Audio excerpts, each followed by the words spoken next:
We are here. We are doing a thing together. Welcome, Yes. welcome. I'm so glad to be here with Luke. Um, Yes. we are here. We're going to do this Kingdom Talks episode. I have been called by the Spirit to create this program called Kingdom Talks for Warriors of the Heart. I think so many of us have been programmed, all of us are so programmed to be warriors of the world, chasing the things of the world, more money, more sex, more power, more stuff, more achievements. And we are always left with this gaping hole at the end of the day, empty gates, wondering, why do I have all of this stuff? And I still am dissatisfied. So if you are here and this resonates, say hello. Today, Luke and I are going to jump in to what it means to lead with the heart of a lion. So, Luke, this is your feed. So, we'll introduce ourselves real quick to those of you who are new, whether you know Luke, you know me. My name is Christine Line, now going by Christine Jewel, recently married. Yes. And Jewel is such a name fitting for a queen, you I'm know? Queen. telling you, girl, get your crown on. Put it on. Yes. By the way, I will have it be known that women, we are the crown of creation. So I believe Amen. it's fitting that I can Yes. call myself the Queen of Hearts. And I Amen. am really have a soft spot on my heart to work with men who want to come back to the power of the heart, want to come back to heart centered leadership, and men and women of God who want to rise together and co create amazing kingdoms here on earth, which is their family, their businesses, their legacy. So, Yeah. um, It's as awesome. a high performance coach, holistic health and nutrition lifestyle coach for many years, I have personally seen that no matter what it was, whether it was somebody trying to lose 30 pounds, the same 30 pounds for the same Yes. 30 years, or if Yes. it was somebody cycling through the same relationship with a different person over and over again, the same stuff remains. It always comes back to what's going on inside our heart. You know, if that's not right, nothing else outside is right. So that's That's why for sure. I'm passionate about this. And that's a little bit about me before we jump in. And Luke, why don't you share a little bit about you? Yeah, well, Christine, this is awesome. For those of you, Christine and I go way back. I know we got a bunch of NPE, old former NPE people probably watching this live video. Shout out to all my peoples. If you went through, Christine and I, that's where we met. So it's such a cool place to be on this side, Christine, and been watching you from a distance into like what you're stepping into in your faith. That's one thing I can say that would be something that would be like if you were to ask like what would be the piece of your life that could describe you, I'd be like jumping out in wild faith on an adventure would be a part of my story. So I respect anybody else who's going to do that and jump out and just make it happen and go in your calling. But so background about me, I've been in the fitness industry now for 18 years. More importantly, I've been a man of faith. So actually, man, when was this happening? Like when I was born in a Christian family, but more importantly, a lot of the people who came to me, I had a position, I had a place where my faith wasn't really mine yet, because I grew up in a culture of Christianity. So when Yeah. my faith became mine, it was like 18. That's Mhm. when that's when I actually really, really came to know about who God was. And so it's been interesting. God really used fitness to break me down, to really Same. teach me, right? Thank you. Yeah. To teach me like what it meant to actually by physically building myself up. And I know you could probably relate this, building myself up. I was also spiritually building myself up. And that for me was a big switch. So fitness became my passion, started teaching people, and now I'm coaching. I'm doing, online coaching, which recently, and we'll get to this, but speaking a leap of faith of moving my whole family across states and then going to a virtual model. So, which again, that's the so unique thing right now, Christine, that we're literally in the same exact boat. So to share this space and to create some energy and passion to light some people's hearts on fire, sign me up, give me a torch, I'm going. Well, I'm so glad.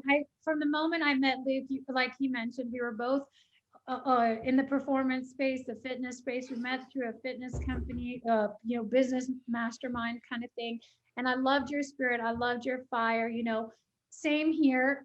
I didn't grow up in a Christian environment when I was a baby, but I grew up in Italy, through the Catholic thing that didn't really sit with me. But in high school, when we came back to the U.S., I too, decided to go on my walk with Jesus and become a Christian.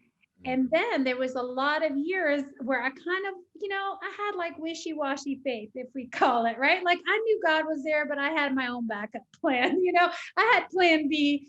And every time he needed to refine me, I wanted to step up into my next level of service, athletics, business, finance, whatever it was, always got the next level of refining, right? So I want to talk today about, what it means to lead with the heart of a lion, and to really come back to this place, where we are able to move courageously, boldly forward, not because we think we've got it all figured out, not because we think we are the source of all things, but because there's something much greater working in us and through us. So I want to jump into that in a second. But um, the reason why I wanted to do this with Luke as well is, as you mentioned, we are both at, transitional phases of our lives. We both are moving, closed down bricks and mortar facilities that we had built up over many years.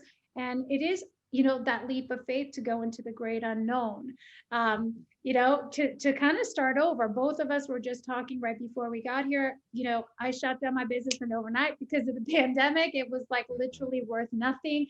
I had a real estate deal go sideways on the property, and you feel the fear, but you move forward anyway. So there's lots of things going on here, but let's talk a little bit about, we all face adversity and we all face challenges, and we all face fear. Like we all have fear. It's just a reality. So my most recent thing is, stepping into this unknown. That's like, I get to really build my business again. And now all of a sudden God's going, oh, by the way, remember all that stuff you used to do? You don't get to do that anymore. I'm calling you to do this new thing, and you're going to work with men. And it's like, I'm literally going, what? You want me to? But he has a very specific purpose right now for me. And so I'm like, in obedience, following through. So this idea of having the heart of a lion or a lioness, for you women who are out there, I'm curious, Luke, how do you define, if you're a lioness, say hello. If you're watching this here with us live or the replay, but whether you're a lion or lioness, drop below, let us know you're here. Luke, how do you define that, having the heart of a lion? What does that mean to you? So Christine, when you were like, hey, Luke, let's do this video and we're going to do this thing about heart of a lion, I was like, so shout out to all my Crucible brothers who are watching this. For those of you who want to do some heart work, check out the crucibleproject.org. They actually have men and women workshops and amazing stuff, but you'll see it. That's where I came from. But that process for me of going through this transformation, when I went and started to assess where my heart was, what was the triggers of my heart. But here's the thing, and Christine, and I know that's what you're so good at, and this is why people are going to love to come into where someone can create space for you to be a lion. See, right now, I think there's so many in this world of fear. You can't be a lion. You can't be a lion. You can't be a lioness. Don't purr. Don't growl. Don't even show me your teeth. You get what I'm saying? No swagger step. You don't get any of that. And this position of being a lion, it's uncalled for. You're stepping out of bounds. You're out of it. So we're used to playing as humans, as men and women. We're used to playing, being on the sidelines, sitting on the bench, where it's like, listen, I don't want to rock the boat and actually shine in my greatness. So having the heart of a lion. You said that, shine in your greatness. Come on, girl, shine. Well, I mean, think about what a lion does when he just walks down things like. I just know it. Yeah. They just shine in their greatness. So, anyways, but for going back to, I think the core of what the heart of a lion is. Imagine, and I think this is going to take us at a really good place. Does the lion just walk down like the middle of the jungle and be like, man, I'm freaked out about this anaconda over here, like this elephant walking up on me, this antelope, right? Like this hyena. No, he just sits around and just like there's a part where first of all it's not fear, but there's courage, because I don't like the word fearless. I like courage better, right? And I think the courage of a lion. So having courage to be you, step in your greatness, unveil your heart, and actually be the man, be the woman that God created you to be in all your uniqueness, like the things that the way you think, the way you talk. And Christine, I don't know about you, but stepping into this and actually aligning with my passion, which I want to affirm you, because I started to see you when you were aligning with your purpose and passion. It's kind of like one of the things you just kind of step back, you're like, I don't know what's happening, but whoa, like, and then you look in the mirror, you're like, holy cow, I'm on fire, right? And you're like, I'm not used to this, right? There's this whole other side to you, because you're like, where did it come from?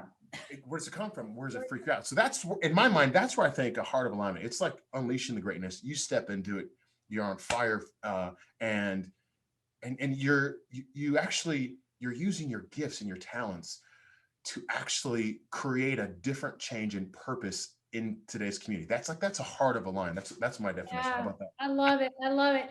I couldn't agree more. And I love this thing. It's like a lion just knows, he just knows that he knows that he knows that he's the king of his kingdom.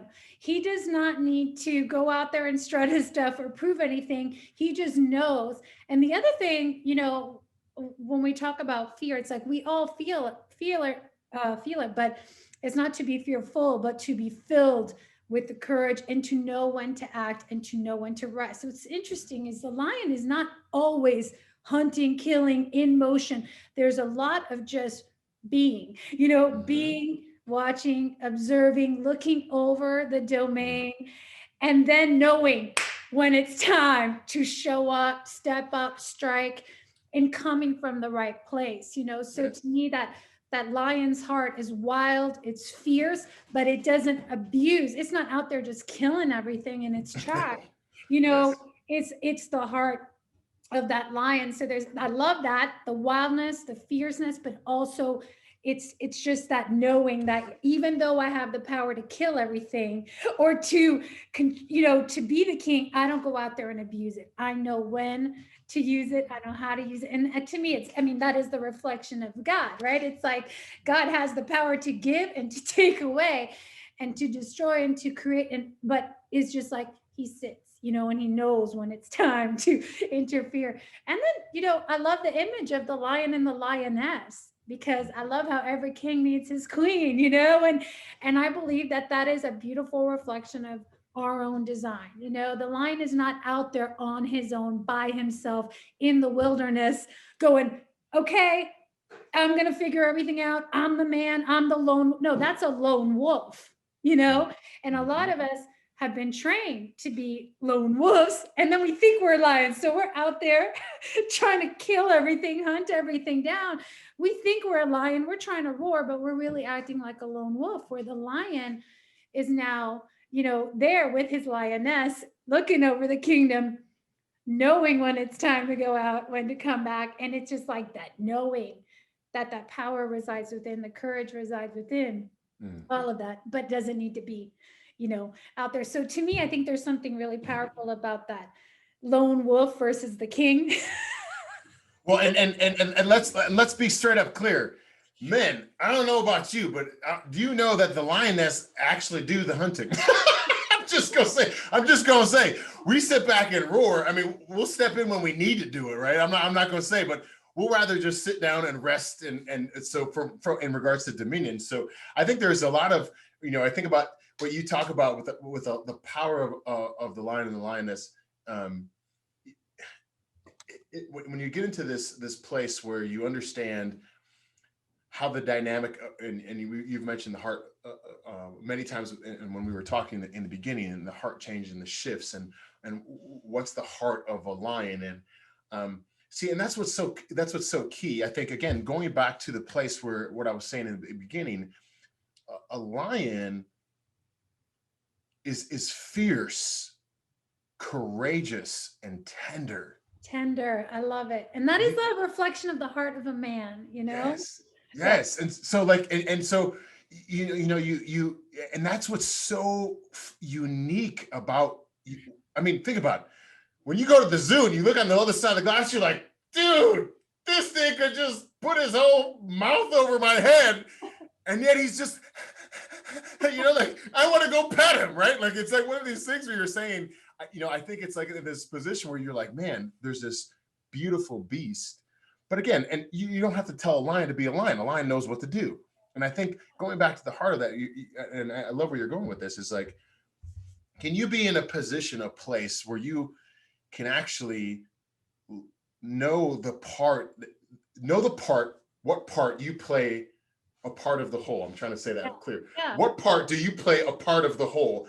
Yeah. And more importantly, now how do you step in and you show up in the right, fierce, tender, loving, caring person that you are and impact this world? And I think, and that's why, again, going back to what we're actually, that's what one thing I can tell you're the same person, Christine, because I mean, I've known you for many years. So is to know that to act on something that you have conviction on and have faith and do it. And just, I mean, this isn't about theory, folks. I just want to let you know we're kind of talking in this playful language, but like, this is Christine and I talking about actually what some of this stuff that we've actually been going through in real life, and the recapture. And by the way, I haven't arrived, and Christine will be the first to tell you she's not arrived either. I'm still on my journey. Okay. Just to raise my hand. We all are.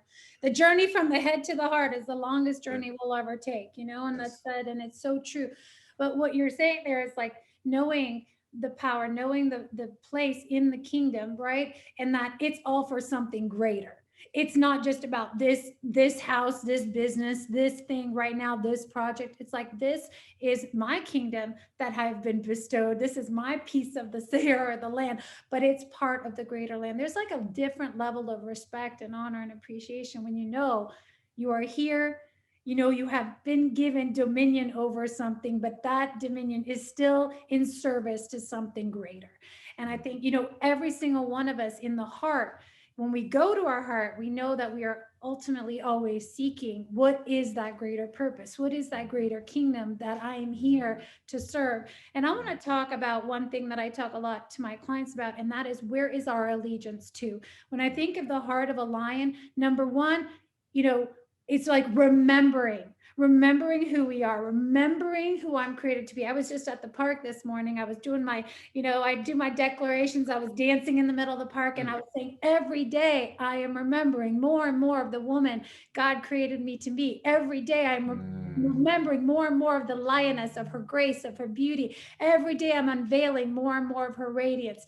And it's like, every day remembering that you are a lion, every day remembering you're a lioness, and getting back to the core. It's like, we forget, we have these momentary lapses of amnesia, and we start thinking we're a kitty cat, or we're that lion that's been put in the zoo for way too long, that maybe is starting to forget he's a lion, because he's not, out there connected to the land, connected to what he's meant to be. So there's that piece, is like remembering, and I think this is part of the thing about leading with the heart of the lion, is sometimes we forget, and we have to remember where we came from. That's why I say it's women of God. I am from somewhere, someone created me. And that is actually really liberating, to think that I'm not God. I'm not the source. I'm not, I didn't just sort of appear and now everything's on my shoulders. It's like, I am under his dominion. I am under his guidance. I am under his leadership, and I have been bestowed with this. I mean, that is great news. Well, and Christine, I don't know if you meant it. No, I don't know if you meant to do this, but I'm sitting here back, and what started playing in my head as you're talking? I'm thinking about Simba. Think about it. Simba, where does he go? All of a sudden, he's born. And by the way, I'm going to tell you about one of my favorite Bible stories here in a second. And it's powerful, but it will relate to Simba. Simba is born the son of a king. Yep. Mufasa gets killed. And Simba says, he gets tricked into thinking, Right. you ain't a king no more, bro. He's Right? gone. Yeah. It was your mistake. Go show up. He shows up with Timon and Pumbaa, and what happens? I want to eat worms. This boy was eating worms, He Christine. forgot. He was supposed to be eating gazelles, and he was eating worms. I'm preaching to somebody. I love it. He forgot he was a lion. He's eating grubs. He's eating grubs. He's up in the tub eating grubs. But anyway, so I knew this was going to be fun. But so on the other part of this, so think about it. It takes a lioness who comes back into camp. She sees Mufasa eating grubs. She's like, What dude, you what doing, are boy? you doing? What you doing, boy? You're a lion. You lying about being a lion, right? You ain't no lion. You're a warthog. You know, that's not what we do. And it's interesting because out of that relationship comes this new dynamic where he's empowered to walk away from his grubs and go back to the place of his destiny and show up. And mind you, here comes Mufasa, the dude, the voice who for years has been saying, boy, you can't do nothing. You made mistakes. You're an idiot. Yeah. And I mean, you think about that. And this is why I was like, girl, what you talking? Because I'm sitting back here. So let me bring this full circle. The most powerful transformational story I heard from scripture. I was 17 years old. I think I have the book. If I have the book, I'm going to scream. It's up here somewhere. I don't want to spend my time looking for it, but it's T.D. Jakes. Oh, we love TDJ. Oh gosh, where is it? Loose that man and let him go. That's all. That's what it's called. Loose that man and let him go. Powerful book. It was written early 90s. Tells a story about Mephibosheth. And everybody's like, who? Mephibosheth? What? So Mephibosheth was Jonathan's son, King Jonathan's son. And people are like, why don't you hear about him? There's a reason why most people are like, I've never heard about Mephibosheth, because there's a reason. King David is in his hiding, whatever. Jonathan and Saul go to battle, they get killed. When they hear that, the people who were in the castle get told your father and has died. Well, they know that most likely what's going to happen is there's going to be a siege that comes after with all the people, right? So everybody's running because they don't want to get killed and stabbed or whatever's going to happen. Well, in the fleeing, they dropped Mephibosheth and he became paralyzed. So Mephibosheth goes and lives at a place called, I think it's called Lo-Debar. Don't quote me on that. I think it's Lo-Debar. And it means the place of no communication. He goes there and King David steps into his throne. This is why I love David's heart. Steps into his throne. Speaking of a heart of a lion. Right? That's why he was. And because he waited for God to give him his throne, he didn't take it by force. Again, what you were talking about, lions just don't go out and hunt everything. They're tame. They know who their commander is, right? What's powerful about this, but think about it. King David was sitting there and he hears this where his Ziba was his name.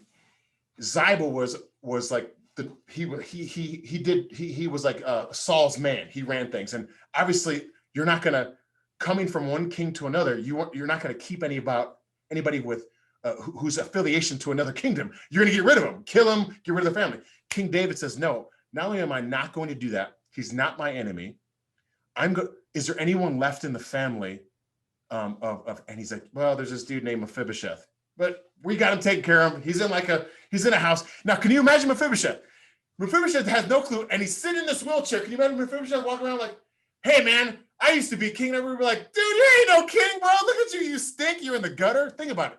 And this is a lot of our story combined, Christine, about our choices to choose to live as paupers. That's such a powerful story, the prince and the pauper, right? Like the prince, they're separated birth and two different experiences and two different mindsets and two different belief systems about the same God, right? And I think, so going back to Mephibosheth's story, King David finally invites him. He comes up. Now here's the most fascinating. This is what broke my heart. Mephibosheth is paralyzed. He didn't see himself showing up to the table of King David paralyzed. And because of his handicap, he talked himself out of going to his destiny. And that for me, where I started to see how many times have I gotten in a position where because of my handicap, as it's something a part of me, because of my past decisions, my past choices, the shame that I hold, whatever it is. And this is what keeps men locked up and where they don't. And because of all these things, I choose to be caged as an animal, but also be in this position where I'm no longer stepping into my destiny. And King David looked at Mephibosheth and he said, not only am I going to give you a place at my table, at the king's table, I'm going to give you your own land.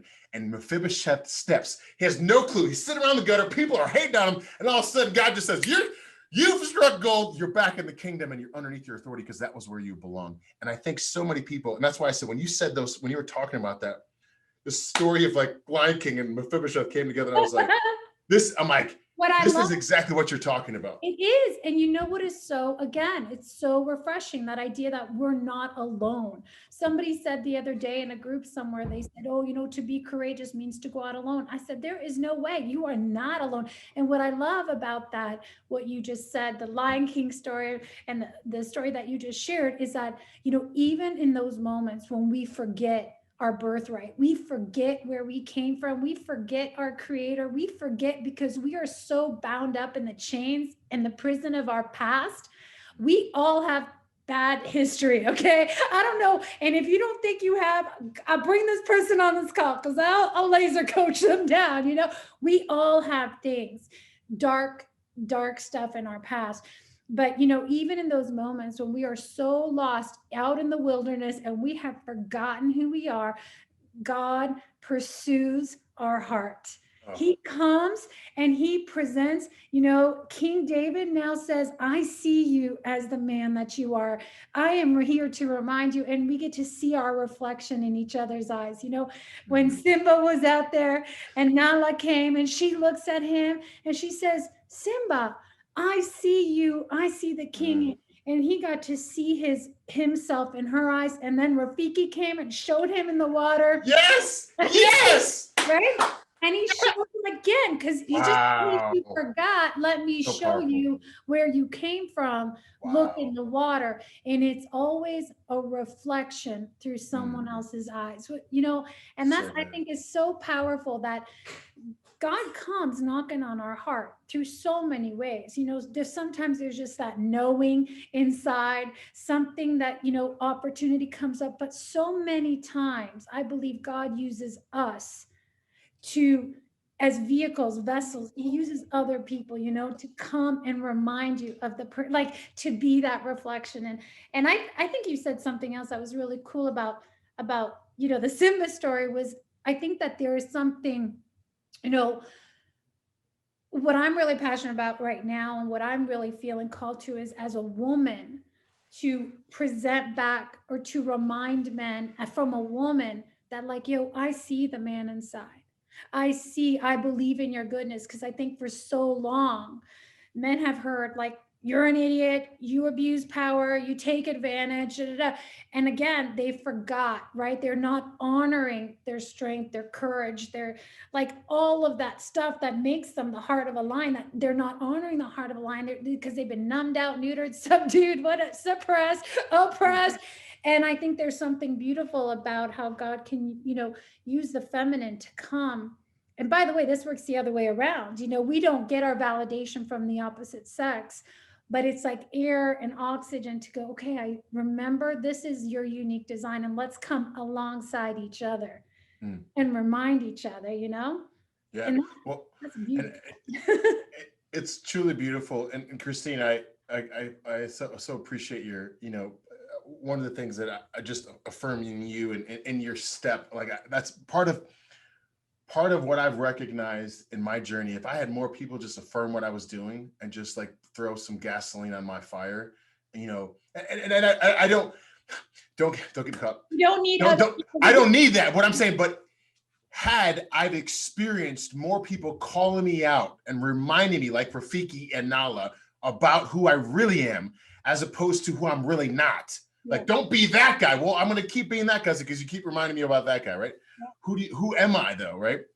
And I think going back to that position where you talked about being called out, and I just, for you, girl, there are so many men who need a strong woman to come alongside. And I give you a story. Shout out to my friend Francoise. She's out there, and she walked alongside my wife and I for Mhm. 2.5 years. She actually just came and visited us. Her and her husband. They actually moved to Chattanooga, and we moved to Nashville. Yeah. But Francoise she has such a dear heart. To you actually, I got to connect you two, and so Yeah. I'll tag her in this video so she can see, because she's doing anyways. But she's a fire. And anyways, she came in. It was so interesting about her, and I loved. And one of the things that Sarah and I talked about the power as she came in and to our house and brought this tender love, and just reminded us about how, like, she stood next to my computer and like listened to my story about all my business and how I did it. And she looked, and it was so precious that she was able to just share in this moment where she looks at me, she's like, I'm so proud of you. And like, men, for those of you who may have mother wounds, Yeah. where you didn't have a mom saying, I'm proud of you, Yeah. right? Right. Like it's a real thing. And for me, I think there's something healing that comes from someone who has the mother love, tender love that says, hey, I affirm who you are. And I think that's what, and then this is what really it changes it. Because, Christine, I think the world has perverted sex into this mix where like a strong woman would mean like you're hitting on them, or Yeah. like you're using this provocativeness to try to draw like. And I just want to, first I'll rebuke that, but I just want to say, like, for you, like, I think what's been so strong is like, men need strong women.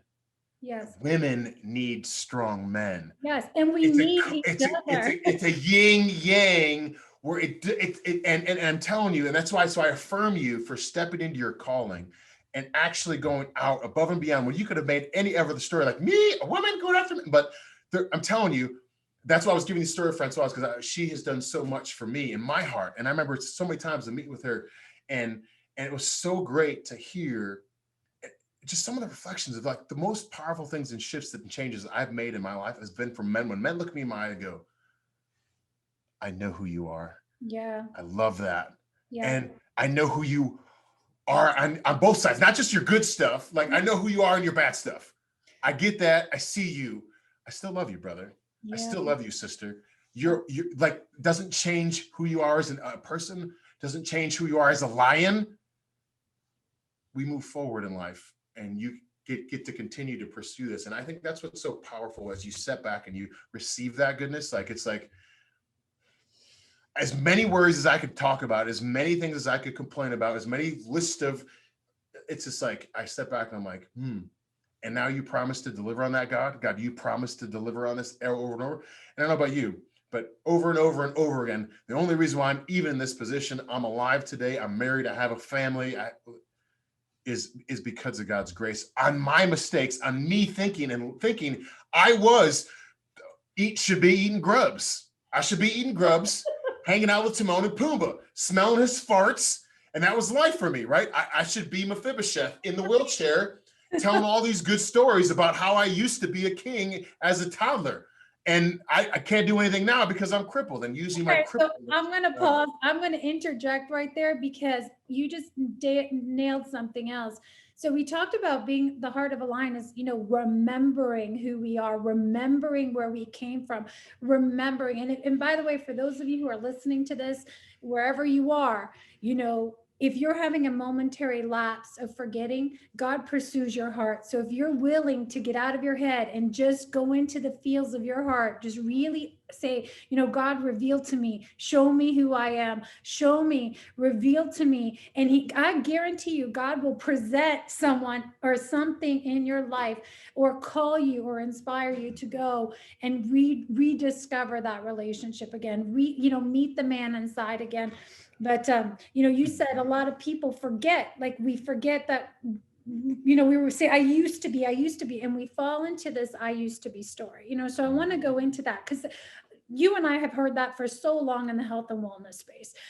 You hear that in every single space. So I used to be this, and I think like even as I'm thinking about you and I and this transition where we, you shut down a bricks and mortar facility, I shut down a bricks and mortar business, and like, I don't know what your business was, but I was that my business was very successful for many, many years. I was highly profitable. We helped hundreds of people in the community, maybe thousands. Like there was a lot of awesome things that happened, and as I was going through this, basically, which is obedience, to say I'm obeying the passion, the fire that God has placed on my heart. I am following my calling. I believe that God wants me to step out and step in to this next season of my life, and that was preparation. There's a part of us, I'm going to tell you, like I did experience fear because I was like, ooh, like that, I used to be really financially secure. I used to be, and it's so easy to stay in the I used to be story because we're terrified because we can't see what it's going to look like, and sure, we can believe in ourselves. And I hear people say all the time, like, oh, you have so much confidence. You have so much confidence. I'm like, yeah. And I talk about supernatural confidence. I have confidence because I know that there is something greater working in me and through me that I ever have a clue. And I joke, like, as I step forward into this next new season of my life as a lioness, the heart of a lion, coming back to the power of the heart means I can have all my best intentions of like, this is the new business model. This is what my plan is going to be. This is my strategy. And the reality is, I have been shown time and time again that my job is not to know the whole plan. My job is not to have the whole, field straight out. Because when I'm trying to carve my own path, like we're taught in the ways of the world, it's like carve your own path. You're the source of everything. It's like I always know, like opportunities show up that are unexpected, unplanned, and they have. And I have. My job has been to be positioned to say yes, positioned to say yes when those things come that are not according to plan, Mm-hmm. not according to what I thought it was going to look like. Mm-hmm. And just be able to go, okay, like this does not make any sense. And the amount of people who have said to me, and I'm sure to you, what are you doing? Are you crazy? Like that does not make any sense. Why are you, and even as I was deciding to close down Push Fit and build a high performance coaching practice and now do this, it's a constant. What are you doing? It's that Mufasa voice that comes in. And this is where I have to say, leading with the heart of a lion in adversity is also, I think, deciding where our allegiance is and who our wise counsel is, right? So it's like, I'm not going to just go out here looking for everybody's opinion and everybody's this and that, but really, where I'm going to select, I'm going to be more discerning on who gets to have an opinion and if it even matters. And then I'm going to bring that and I'm going to go, okay, let me check in with God on this. And, if a door is opening and can't figure out why in my head or it doesn't make sense, I really have to come back to the power of the heart and check in with God and go, is this where I'm supposed to go? So I know you got to go in a few minutes, but I just want to ask you a question. We said, how do you lead through uncertainty or massive life changes? I mean, we've been talking about that a lot, but talk to me about, kind of like faith in action, because again, I think people look at you and say, oh, you're so courageous, you're so this and that, and you are, and there's so much more. Like, talk to me about leading in the face of adversity. you know, Here's the one thing I recognize when it comes to adversity. It will constantly be there. It's going to look like different. It's kind of like, in fitness, when you do a squat, it's different with your body weight. All of a sudden you throw on a bar and then you throw, you keep adding weight. All of a sudden your body gets accustomed to it. It's how you get stronger, you know? And so if you think of it this way, if I could squat, 300 pounds, why would I go back to 100 pounds and work twice as hard to get the same effect that I can get at 300 pounds, right? Like we talk about that in the fitness concept. So, lift heavy a couple times. here's what I'm saying. Your body grows accustomed, your mind, your heart grows accustomed to adversity. Here's what most people don't grow accustomed to, and here's what I don't grow accustomed to: staying in adversity. Yeah. You get what I'm saying? What's the first thing you want to do when the bar hits your back? You know, and I can't wait to rack this thing back up, right? Like I'm get my fourth set, I'm gonna rack it back up. And I think adversity is kind of like, it's kind of like a workout, right? You're not constantly physically, you can't constantly be under the bar. But nevertheless, when you're under the bar, are you setting yourself up with limitations on how much you can handle? Because if it's about what, as if it's on your own, like you're talking about, Christine, and you're not thinking about, is God going to supply me the power, the words, the wisdom to face this, the provisions, or do I got to do this on my own? And I don't know about you, on my own, we wouldn't be in this position where we are in Knoxville. We've come down here, and trust me when I tell you, I mean, we you know, I think we had enough to last us 4 or 5 months, but that went quickly. You know, all of a sudden you buy a new house and this expenses there. We had to jump through 5 different more. I'm like, it's crazy, right? So we did a lot to get to the place where we are, and you know, I have been choosing to step in adversity when the odds are stacked against me. We're in a completely different state. My wife is one who likes security. Women, I know women like We security. like security. We like to be taken care of. My wife, and I love her, and I get it. I don't blame her. Like, it's been unsettling. It's not like, people are like, "How are you always positive?" I'm like, there's a lot to be thankful for. I'm still breathing. I'm still alive. I'm standing up. I got a house still. I got food in my pantry. You know, like my kids are healthy. Like, there's a lot to be thankful for. Do I want my business to grow? Do I want my impact to grow? Sure. But that's that time. Like, just because Simba was a king in a jungle eating it doesn't mean he's not a king on the high point too. And I think that's the difference for me that I've started to recognize is my identity doesn't change based off of circumstances. Yes. And if I can get to the point where I grasp that, if and I truly master that. And I was telling this to my wife literally before we got on, before we met, we were talking about finances and the things and budgeting and being smarter. Like, it's just, this is the way of life. This is a communication pattern that we have to get used to and accustomed to. And in the past, we both, you know, this shame. Oh, I'm shameful for my choice, and I'm shameful. Then we go in this little circle and cycle, and your fault, my fault. Here's what's interesting. It's like when I step back and I actually listen to the story. You talked about that, the story that I'm hearing. It's like there's facts, and then there's a story I make up about those facts. Mm-hmm. And I think now that I've stepped back and I started to say my identity doesn't change whether I have money, whether I don't have money, whether I have abundance, whether I don't have abundance. Apostle Paul talks that I had a good, I was shipwrecked, I was broken, I was bruised, I was whipped, right? Like, and he's like, but through it all, like I found out that I could be happy and plentiful and joyful in either season. James talks about that. Consider it joy, my dear brothers, when you face trials. Notice it doesn't say if you face trials, like when you face trials. So it's like the next trial's coming. It's around the corner. You're going to experience it. And I think for us, it's like, I guess I've been more accustomed to coming against trials, whereas before, and I think that's what's hard is you see that with Simba. Simba came against a trial. Someone told him a huge conflict, a trauma in his life, and he ran from it. And I'm speaking to somebody right now.